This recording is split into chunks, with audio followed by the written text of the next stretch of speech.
Comparing data. Today you'll learn how to compare and contrast situations using measures of center and measures of variability. So what's typical? A typical value describes what is most common, expected, or most frequent in a data set. How can we identify typical values? We can use the mean or the median to find typical values. The type of data we have will determine which measure to use. We can use the mean when the data is symmetric and there are no outliers. We should use the median when the data has outliers or is skewed. Let's take a look at an example with the mean. So 20 students participated in a psychology experiment that measured their heart rates in two different situations. They're both modeled here. Situation A is on top and B is on the bottom. Both sets can use the mean to find a typical value. Why? We learned that the mean is best used when the data is symmetric and there are no outliers. So let's see if these graphs fit that. Both graphs show a symmetric shape and there are no outliers listed. So that's why the mean would be best for this situation. What situation shows a greater typical heart rate? So let's find the mean of both of these and we'll see which one is higher. These are the points that are represented in this graph. Each number is represented by the point on the graph. So we can find the mean by adding them all together, giving us a total of 1,750. 20 students took this experiment, so we'll divide by 20, giving us an average heart rate of 87.5. So now we know situation A has a typical heart rate of 87.5. Let's look at B.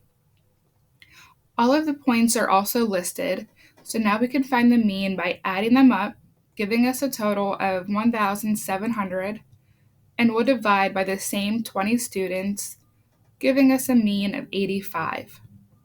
So now that we know both means, we can compare which one was higher. Situation A has a typical heart rate of 87.5, which is higher than the 85. So situation A has a greater typical heart rate. Now let's look at measure of variability. When looking at a data set, we want to know how spread out the data is.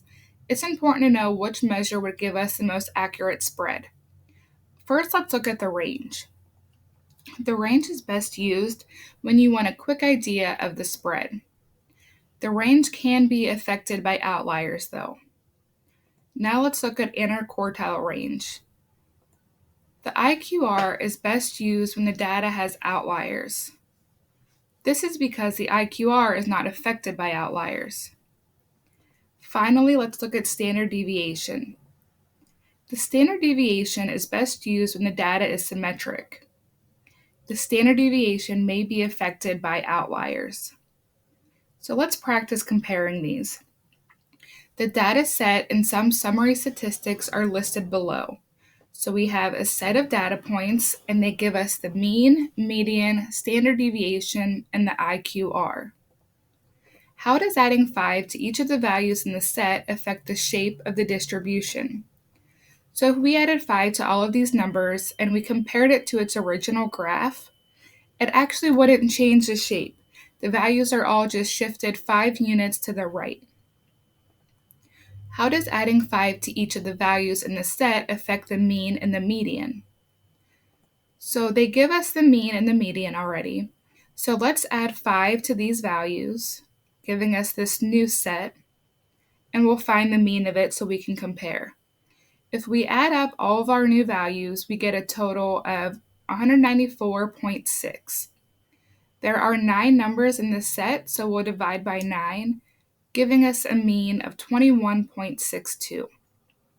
So we can see that the mean originally was 16.62, and it went up exactly 5 units.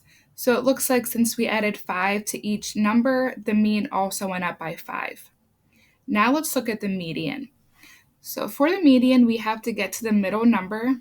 So the original median, we keep going and going until we get to the middle, which gives us 17.2, which is exactly what they told us.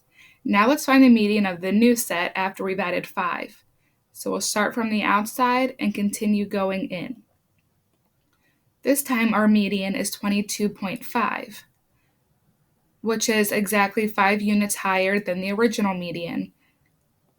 So now we can say that adding 5 to each value will increase both the mean and median by 5 as well. How does adding 5 to each value in the set affect the standard deviation and IQR? So this was the original standard deviation, 3.11. Now let's try to find the new standard deviation after we add 5. So this is our new set.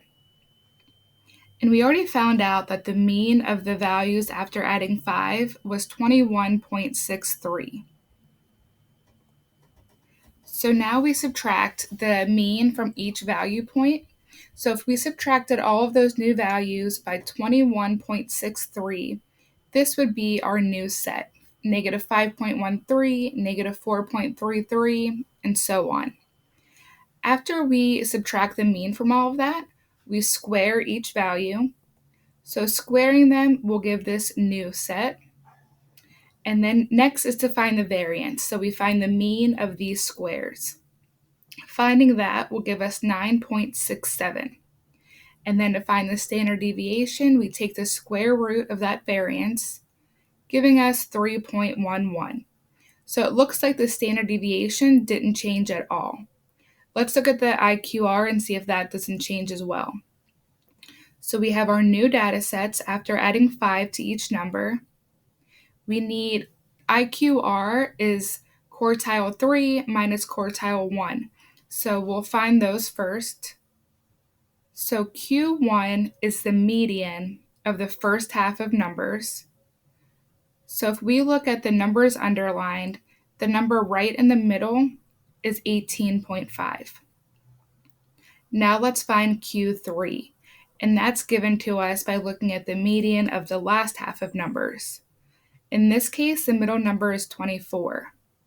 So now we can find the IQR by subtracting both numbers. 24 minus 18.5 will give us a value of 5.5, which is exactly what it was before.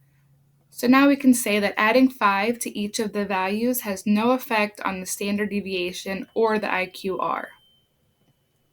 Let's summarize. So comparing data, the mean and the median are used to find the typical value of the data set. The range, standard deviation, and IQR are used to find the variability. Outliers can affect the mean, range, and standard deviation. Adding the same value to each number in the data set will increase the typical number by that same value. It will not affect the variability. And now you have everything you know to compare data.